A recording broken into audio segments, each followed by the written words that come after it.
treating the Arab population as a whole, the Palestinian population as a whole, as an inferior race. I mean, it doesn't get stronger than this. And yet you want to be careful about your language.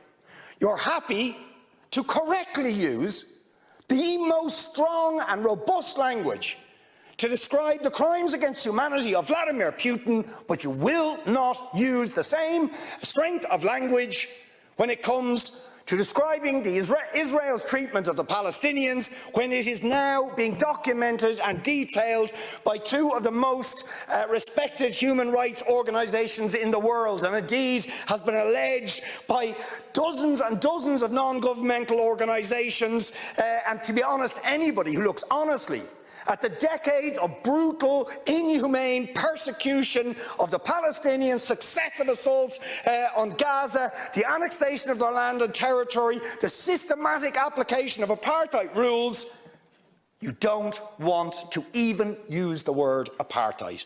Never mind sanctions. 5 days sanctions against Putin and his thugs, 70 years of oppression by the Palestinians, and it wouldn't be, what was the word you used?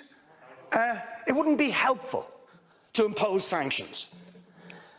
Amnesty International are calling for Israel to be referred to the International Criminal Court for crimes against humanity.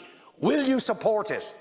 They are calling for targeted sanctions against Israeli officials who are perpetuating the system of apartheid, just exactly the same types of sanctions you've just initiated against Vladimir Putin. Will you support it?